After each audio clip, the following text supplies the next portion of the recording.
1ನೇ ತಾರೀಕು ನವೆಂಬರ್ ತಿಂಗಳಲ್ಲಿ market police ಸ್ಟೇಷನ್ನಲ್ಲಿ ಒಂದು ಕ್ರೈಮ್ ರಿಜಿಸ್ಟರ್ ಆಗಿದೆ. Crime number 164/1024 under section 306 BNS ಪ್ರಕಾರ. ಇದರಲ್ಲಿ ಕಂಪ್ಲೇಂಟ್ ಪ್ರಕಾರ ಒಂದು HDFC ATM ಇಂದ 8,65,000 ಕಳ್ತನ ಆಗಿದೆ. ಸೊ ಕೇಸ್ ರಿಜಿಸ್ಟ್ರೇಷನ್ ಮಾಡಿಕೊಂಡು ಇದೆಲ್ಲ CCTV ಫುಟೇಜ್ ಚೆಕ್ ಮಾಡಿ ನಮಗೆ ಗೊತ್ತಿದೆ. ಅದರಲ್ಲಿ RPಗಳು is the worker only. So ಅವ್ರ ಕೆಲಸ ಏನಿದೆ ಇದರಲ್ಲಿ ಆ್ಯಕ್ಚುಲಿ ಅವರು ಪ್ರತಿ ವಾರ ಅವರು ದುಡ್ಡು ಬ್ಯಾಂಕ್ನಲ್ಲಿ ತೊಗೊಂಡು ATMದಲ್ಲಿ ಅವರು ಜಮಾ ಮಾಡ್ತಾ ಇದ್ದಾರೆ. ಆ ದಿವಸ ಅವರು ದುಡ್ಡು ಜಮಾ ಮಾಡಿಕೊಂಡು ಮತ್ತೆ ವಾಪಸ್ ಬಂದಿದ್ದಾರೆ. ಯಾಕಂದರೆ ಅವ್ರ ಹತ್ರ ಎಲ್ಲ ಕೀ ಇದೆ. ಸೊ ಅದು ಕೀ ಯೂಸ್ ಮಾಡಿ ಅದು ದುಡ್ಡು ಓಪನ್ ಮಾಡಿದ್ದಾರೆ. ಸೊ ತನಿಖೆ ನಂತರ ನಾವು RPಗಳು ನಾವು ಅರೆಸ್ಟ್ ಮಾಡಿದ್ವಿ. ಮತ್ತು ಅವ್ರ ಕಡೆಯಿಂದ ನಾವು ಟೋಟಲ್ 7,30,000 ಅಮೌಂಟ್ ರಿಕವರಿ ಆಗಿದೆ. ಈಗ ಸದ್ಯಕ್ಕೆ ಆರೋಪಿ ಈಗ ಅರೆಸ್ಟ್ ಆಗಿದೆ, GC ಆಗಿದ್ದಾರೆ. ಹೆಂಗೆ ಮಾಡ್ತಿದ್ರು ಸರ್ ಅವರು? ಯಾವ ರೀತಿಯಾಗಿ ಅಂದ್ರೆ he is the person who goes and keep the money in the bank. ಅವರು ಬ್ಯಾಂಕ್ ದುಡ್ಡು ತಂದು ಅವರು ATM ಒಳಗಡೆ ಅವರು ದುಡ್ಡು ಹಾಕ್ತಾ ಇದ್ದಾರೆ. ಅವ್ರ ಹತ್ರ ಕೀ ಇದೆ.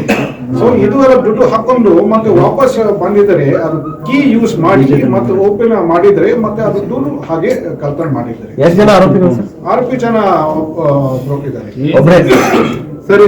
ಅವನೇ ಹಣ ಹಾಕ್ತಿದ್ದ, ಆಮೇಲೆ ಅವರೇ ಹೋಗಿ ತಗೊಂಡ್ರು. ಹೌದು ಸರ್. ಆರೋಪಿ ಎಲ್ಲೇ ಸರ್ ಅವನು? ಅವರ ಹೆಸರು ಕೃಷ್ಣ ಸುರೇಶ್ ದೇಸಾಯಿ, 23 ಏಜ್ ಇದೆ. ಅವರ ಮನೆ ಇಲ್ಲಿ ಜ್ಯೋತಿ ನಗರ್ ಕಂಗ್ರಲ್ಲಿ.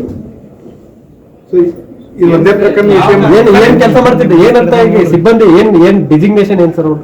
ಡೆಸಿಗ್ನೇಷನ್ ಅಂದ್ರೆ ಇದು ದುಡ್ಡು ಔಟ್ಸೋರ್ಸಿಂಗ್ ಇದ್ರೆ ಅವರು ಅವ್ರ ಕೆಲಸ ಏನಿದೆ ಅದು ATM ಒಳಗಡೆ ದುಡ್ಡು ಹಾಕ್ಬೇಕು ಅಂತ. ಅಂದ್ರೆ ಕೀ ಅವ್ರ ಜೊತೆಗೆ ಇರ್ತಿತ್ತ ಸರ್ ಅದು? ಸರ್ ಈಗ ATM ನಲ್ಲಿ CCTV ಇರುತ್ತೆ. ಸೊ ಇವನಿಗೆ ಅಷ್ಟು ಕಾಮನ್ ಸೆನ್ಸ್ ಇರ್ಬೋದಲ್ಲ, ಇವ್ನು ಒಬ್ಬನೇ ಅಂತೂ ಇರ್ಲಿಕ್ಕೆ ಸಾಧ್ಯ ಇಲ್ಲ ಇದರಲ್ಲಿ. ಇಲ್ಲ, ದುಡ್ಡು ಅವ್ರ ಕಡೆಯಿಂದ ನಾವು ರಿಕವರಿ ಮಾಡಿದ್ವಿ.